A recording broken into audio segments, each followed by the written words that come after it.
చాలా సింపుల్ కానీ చాలా పవర్ఫుల్. అవును. చిన్న చిన్న మార్పులతో పెద్ద పెద్ద రిజల్ట్స్ ఎలా వస్తాయో చూద్దాం. మన చేతిలో జేమ్స్ క్లియర్ రాసిన అటామిక్ హ్యాబిట్స్ పుస్తక సారాంశం ఉంది. ఆ ఇందులో చెప్పిన ఒకే ఒక విషయం నన్ను చాలా ఆకట్టుకుంది. ఏంటది? ప్రతిరోజు కేవలం 1% మెరుగైతే ఏడాది చివరికి మనం 37 రెట్లు మెరుగైన వ్యక్తిగా మారతాం. ఈ గణితం వెనుక ఉన్న మ్యాజిక్ ఏంటో ఈరోజు లోతుగా చర్చిద్దాం. అవును, ఆ 1% ఆలోచన చాలా శక్తివంతమైనది. అయితే చాలా మంది ఈ ప్రయాణాన్ని మొదలు పెట్టేటప్పుడు ఒక తప్పు చేస్తుంటారు. అంటే వాళ్ళు పెద్ద పెద్ద లక్ష్యాల మీద, అంటే నేను 10 కిలోలు తగ్గాలి లేదా ఒక పుస్తకం రాయాలి అనే ఫలితాల మీద దృష్టి పెడతారు. కానీ ఈ సోర్స్ ప్రకారం గోల్స్ కన్నా కూడా సిస్టమ్స్, అవును, వాటికి దారి తీసే వ్యవస్థలు అంటే సిస్టమ్స్ ముఖ్యం. కానీ ఈ రెండింటి కంటే లోతైనది మరొకటి ఉంది. ఓ మన గుర్తింపు, మన ఐడెంటిటీ. మనం చేసే ప్రతి పని మనం ఎలాంటి వ్యక్తిగా మారుతున్నామో నిర్ణయిస్తుంది. ఈరోజు మనం చర్చించే సూత్రాలన్నీ చివరికి ఆ గుర్తింపును మార్చడానికే అన్నమాట. ఓకే, ఇది ఆసక్తికరంగా ఉంది. లక్ష్యాలు కాదు, వ్యవస్థల కన్నా గుర్తింపు. సరే, అయితే ఆ వ్యవస్థలను నిర్మించుకోవడానికి, అంటే మంచి అలవాట్లను అలవర్చుకోవడానికి ఎక్కడ మొదలు పెట్టాలి? ఆ ఈ సోర్సులో 4 సూత్రాలు ఉన్నాయన్నారు కదా, మొదటిదేంటి? మొదటి సూత్రం స్పష్టంగా కనిపించేలా చేయండి, అంటే మేక్ ఇట్ ఆబ్వియస్. ఆబ్వియస్. మన అలవాట్లన్నీ ఏదో ఒక సూచన లేదా క్యూతో మొదలవుతాయి. మన మెదడు ఆ క్యూని చూడగానే ఆటోమేటిక్గా ఒక పని చేసేస్తుంది. కాబట్టి మనం ఒక మంచి అలవాటును అలవర్చుకోవాలంటే దానికి సంబంధించిన క్యూ మన కళ్ళ ముందు కొట్టొచ్చినట్టు కనిపించాలి. అంటే ఉదాహరణకు జిమ్కి వెళ్ళాలనుకుంటే రాత్రే మన షూజు బట్టలు తీసి బెడ్ పక్కన పెట్టుకోవడం. సరిగ్గా అదే. ఖచ్చితంగా. కానీ దీన్ని ఇంకా శక్తివంతంగా మార్చవచ్చు. సోర్స్లో ఒక అద్భుతమైన ఉదాహరణ ఉంది. చెప్పండి. ఒక హాస్పిటల్ కెఫిటీరియాలో వాళ్ళు కూల్ డ్రింక్స్ అమ్మకాలు తగ్గించి నీళ్ల అమ్మకాలు పెంచాలనుకున్నారు. ఓకే. దీనికోసం వాళ్ళు ఎలాంటి పోస్టర్లు, అడ్వర్టైజ్మెంట్లు పెట్టలేదు. కేవలం ఫ్రిడ్జ్లలో నీళ్ల బాటిళ్ల సంఖ్యను పెంచి కూల్ డ్రింక్స్ను కొంచెం వెనక్కి కనిపించని చోట పెట్టారు. అంతేనా? అంతే. కొన్ని నెలల్లోనే నీళ్ల అమ్మకాలు 50% పైగా పెరిగాయి. కూల్ డ్రింక్స్ అమ్మకాలు పడిపోయాయి. వావ్! అంటే మన విల్ పవర్ మీద ఆధారపడకుండా మన వాతావరణాన్ని మనకు అనుకూలంగా మార్చుకోవాలన్నమాట. ఎగ్జాక్ట్లీ. మన నిర్ణయాలను మన సంకల్ప శక్తి కంటే మన పరిసరాలే ఎక్కువగా శాసిస్తాయి. అయితే ఇక్కడ నాకు ఒక సందేహం. అందరికీ తమ పరిసరాలను పూర్తిగా మార్చుకునే స్వేచ్ఛ ఉండదు కదా? నిజమే. హాస్టల్లో ఉండే విద్యార్థి లేదా చిన్న ఇంట్లో ఉండే కుటుంబం పరిస్థితి ఏంటి? వాళ్లకు ప్రత్యామ్నాయాలు ఏమైనా ఉన్నాయా? మంచి ప్రశ్న. పరిసరాలను భౌతికంగా మార్చలేనప్పుడు మనం ఇంప్లిమెంటేషన్ ఇంటెన్షన్ అనే టెక్నిక్ను వాడొచ్చు. ఇంప్లిమెంటేషన్ ఇంటెన్షన్ అంటే నేను ఫలానా సమయంలో ఫలానా ప్రదేశంలో ఈ పని చేస్తాను అని చాలా స్పష్టంగా ముందే రాసుకోవడం. ఓ నేను వ్యాయామం చేస్తాను అని అనుకోవడం వేరు. నేను రేపు ఉదయం 7 గంటలకు నా గదిలో 15 నిమిషాలు యోగా చేస్తాను అని నిర్ణయించుకోవడం వేరు. ఈ స్పష్టతే మన మెదడుకు ఒక బలమైన క్యూగా పనిచేస్తుంది. సరే, అలవాటును మన కళ్ళ ముందు పెట్టుకోవడం లేదా ఒక స్పష్టమైన ప్లాన్ వేసుకోవడం మొదటి అడుగు. కానీ కొన్నిసార్లు ఒక పని కళ్ళ ముందు ఉన్నా దాన్ని చేయడానికి మనసు ఒప్పదు. అవును. అది చాలా బోరింగ్గా, కష్టంగా అనిపిస్తుంది. అలాంటి పనులను మనం ఎలా ఇష్టపడేలా చేసుకోవచ్చు? ఇక్కడే రెండవ సూత్రం వస్తుంది. ఆకర్షణీయంగా మార్చండి. Make it attractive. అట్రాక్టివ్. మన మెదడు డోపమైన్ అనే రసాయనం ద్వారా పనిచేస్తుంది. మనకు ఆనందం కలిగించే పని చేసినప్పుడు అది విడుదలవుతుంది. దాంతో ఆ పనిని మళ్ళీ మళ్ళీ చేయాలనిపిస్తుంది. కానీ వ్యాయామం చేయడం లాంటివి వెంటనే ఆనందాన్ని ఇవ్వవు కదా? ఇవ్వవు. అందుకే మనం ఒక చిన్న ట్రిక్ ప్లే చేయాలి. సోర్స్లో దీన్ని టెంప్టేషన్ బండ్లింగ్ అంటారు. టెంప్టేషన్ బండ్లింగ్ అంటే కోరికలను జత చేయడం అన్నమాట. మనకు అవసరమైన పనిని మనం కోరుకునే పనితో ముడిపెట్టడం. ఉదాహరణకు, నాకు ఇష్టమైన వెబ్ సిరీస్ చూడాలి కానీ వ్యాయామం కూడా చేయాలి అనే 2 ఆలోచనలు ఉన్నప్పుడు రెండింటిని కలిపేయడం. అవును, థ్రెడ్మిల్ మీద 20 నిమిషాలు నడుస్తేనే ఆ సిరీస్ చూస్తాను అని నియమం పెట్టుకోవడం. ఇలా చేయడం వల్ల వ్యాయామం మీద ఉండే విరక్తి పోయి వెబ్ సిరీస్ చూడబోతున్నామనే ఆనందం దాని మీదకి బదిలీ అవుతుంది. ఓ, ఇది చాలా తెలివైన ఆలోచన. అంటే కష్టమైన పనికి ఒక రివార్డ్ను ముందే జత చేయడం. ఇది వింటుంటే నాకు ఇంకో విషయం గుర్తొస్తోంది. ఏమిటది? మనం ఎవరితో ఎక్కువ సమయం గడుపుతామో వారి అలవాట్లు మనకు వస్తాయని కూడా అంటారు కదా. దీనికి ఏమైనా సంబంధం ఉందా? ఖచ్చితంగా ఉంది. సామాజిక ప్రభావం చాలా శక్తివంతమైనది. మన చుట్టూ ఉన్న వాళ్ళు ఒక పనిని నార్మల్గా భావిస్తే మనకు కూడా అది ఆకర్షణీయంగా కనిపిస్తుంది. నిజమే. మీ స్నేహితులందరూ రోజు పుస్తకాలు చదివే వాళ్ళైతే మీకు కూడా చదవడం ఒక మంచి అలవాటుగా అనిపిస్తుంది. అందుకే మనం ఏ అలవాటునైతే అలవర్చుకోవాలనుకుంటున్నామో ఆ అలవాటు ఇప్పటికే ఉన్న ఒక గ్రూప్లో చేరడం చాలా సహాయపడుతుంది. That's a great point. So అలవాటును స్పష్టంగా ఆకర్షణీయంగా మార్చుకున్నాం. అయినా కొన్నిసార్లు మొదలు పెట్టడమే బద్ధకంగా ఉంటుంది. ఆ మొదటి అడుగు వేయడానికే మనసు రాదు. ఆ జడత్వాన్ని ఎలా అధిగమించాలి?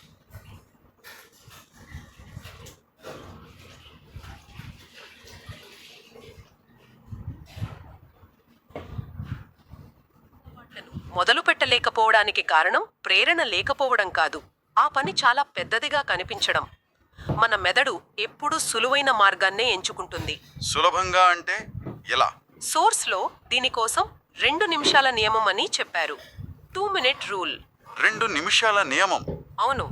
ఏ కొత్త అలవాటునైనా సరే కేవలం 2 నిమిషాల్లో పూర్తయ్యేంత చిన్నదిగా మార్చుకోవాలి.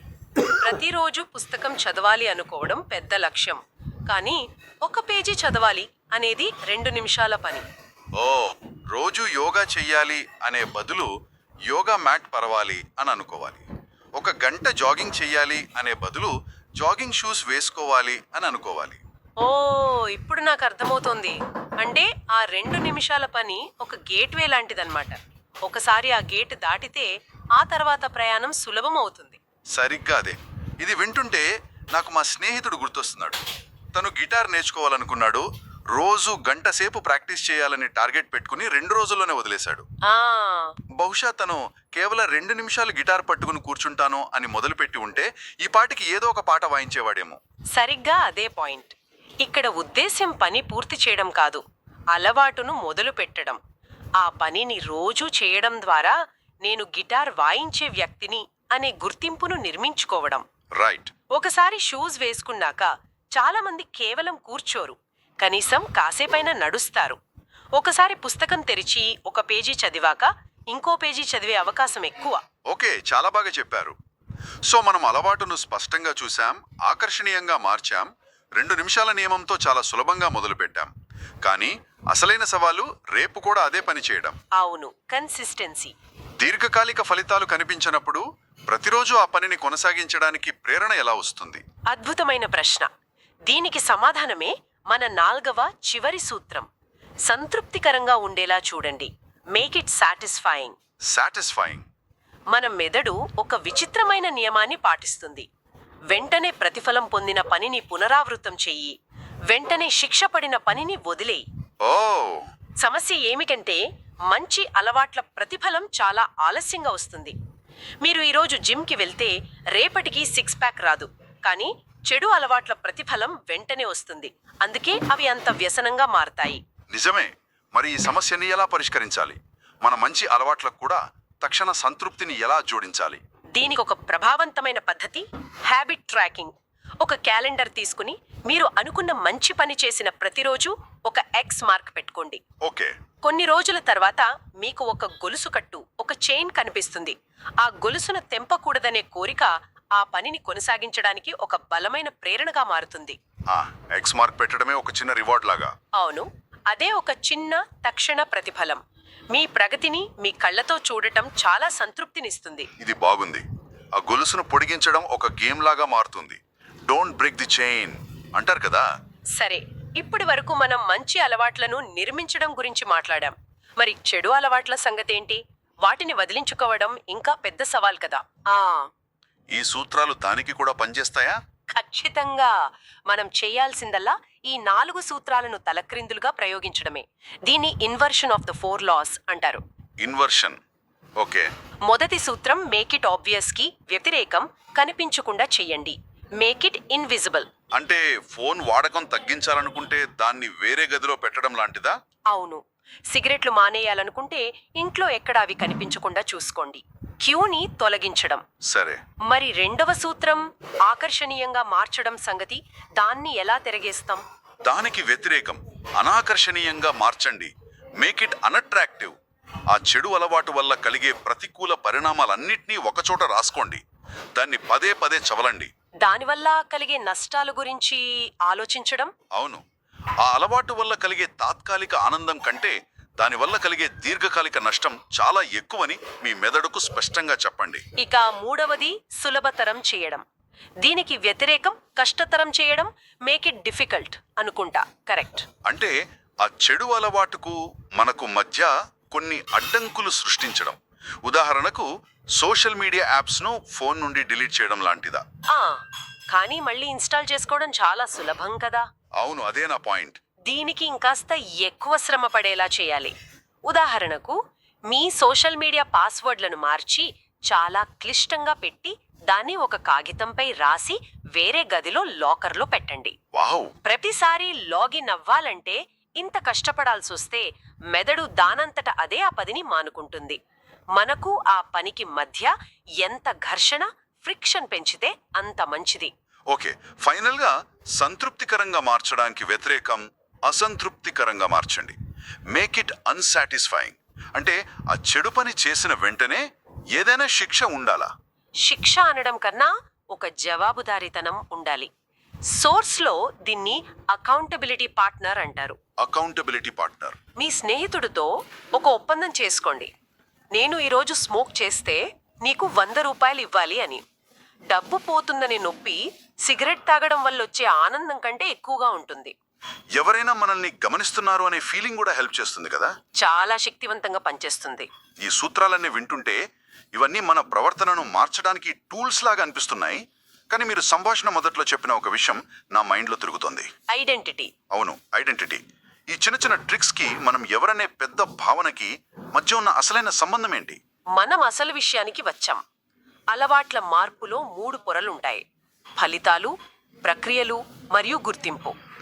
ఓకే. చాలా మంది బయటి పొర అయిన ఫలితాలపై దృష్టి పెడతారు, అంటే బరువు తగ్గాలి అని. మరికొంతమంది మధ్య పొర అయిన ప్రక్రియలపై దృష్టి పెడతారు, అంటే ఆరోగ్యంగా తినాలి అని. కానీ అసలైన శాశ్వతమైన మార్పు లోపలి పొర నుండి, అంటే గుర్తింపు నుండి మొదలవ్వాలి. అంటే నేను సిగరెట్ మానేయడానికి ప్రయత్నిస్తున్నాను అని చెప్పే వ్యక్తికి, నేను పొగ తాగని వ్యక్తిని, ఐఎమ్ ఏ నాన్ స్మోకర్ అని చెప్పే వ్యక్తికి చాలా తేడా ఉందన్నమాట. ఖచ్చితంగా. మొదటి వ్యక్తి తన పాత గుర్తింపునే పట్టుకొని ఉన్నాడు. రెండో వ్యక్తి తన గుర్తింపునే మార్చుకున్నాడు. అసలైన శక్తి ఇక్కడే ఉంది. చెప్పండి. మనం చేసే ప్రతి చిన్న పని మనం ఎలాంటి వ్యక్తిగా మారాలనుకుంటున్నామో దానికోసం వేసే ఒక ఓట్ లాంటిది. ఓట్ లాంటిదా? అవును. మీరు ఈరోజు ఒక పేజీ పుస్తకం చదివితే నేను చదివే వ్యక్తిని అనే గుర్తింపు కోసం ఒక ఓటు వేసినట్టు. మీరు ఈరోజు వ్యాయామం చేస్తే నేను ఆరోగ్యంగా ఉండే వ్యక్తిని అనే గుర్తింపుకు ఒక ఓటు వేసినట్టు. వావ్! ఈ ఆలోచన చాలా శక్తివంతమైనది. అంటే మన అలవాట్లు కేవలం మనం చేసే పనులు కాదు, అవి మనం ఎవరనే దానికి సాక్ష్యాలు. అవును. ఆ 1% మెరుగుదల అనేది కేవలం ప్రగతి కాదు, అది మన కొత్త గుర్తింపును నిర్మించుకోవడం. సరిగ్గా అదే. లక్ష్యం ఒక పుస్తకం పూర్తి చేయడం కాదు, ఒక చదువరిగా మారడం. లక్ష్యం మారథాన్లో పరిగెత్తడం కాదు, ఒక పరుగు వీరుడిగా మారడం. మీ ప్రవర్తన, మీ గుర్తింపు ఒకదానికొకటి అనుగుణంగా ఉన్నప్పుడు ఇక మిమ్మల్ని మీరు మార్చుకోవాల్సిన అవసరం లేదు. మీరు మీలా ఉంటే చాలు. మీరు మీలా ఉంటే చాలు. ఇదే అలవాట్ల వెనుక ఉన్న అంతిమ సత్యం.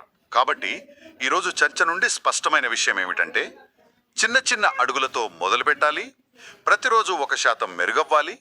మంచి అలవాట్లను మన జీవితంలో భాగం చేసుకోవడానికి వాటిని స్పష్టంగా, ఆకర్షణీయంగా, సులభంగా, సంతృప్తికరంగా మార్చుకోవాలి. అవును. అదే సమయంలో చెడు అలవాట్లను కనిపించకుండా అనాకర్షణీయంగా, కష్టంగా, అసంతృప్తికరంగా మార్చేయాలి. కానీ వీటన్నింటికన్నా ముఖ్యంగా మనం చేసే ప్రతి పని మనం ఎలాంటి వ్యక్తిగా మారాలనుకుంటున్నామో ప్రతిబింబించేలా చూసుకోవాలి. ముగించే ముందు ఒక ఆలోచనను పంచుకోవాలనుకుంటున్నాను. సోర్స్లో మన ప్రగతిని పర్యవేక్షించడానికి ఒక అకౌంటబిలిటీ పార్ట్నర్ ఉండడం గురించి ప్రస్తావించారు కదా. అవును. దీన్ని బట్టి ఒక ప్రశ్న తలెత్తుతుంది. అలవాట్లను ఒంటరిగా, రహస్యంగా మార్చుకోవడం కంటే మన ప్రయాణాన్ని, మన విజయాలను, మన వైఫల్యాలను పంచుకోవడానికి, మనకు జవాబుదారీగా ఉండటానికి ఒక స్నేహితుడు లేదా భాగస్వామి ఉంటే ఆ మార్పు ఎంత శక్తివంతంగా, శాశ్వతంగా ఉంటుంది. దీని గురించి ఆలోచించండి.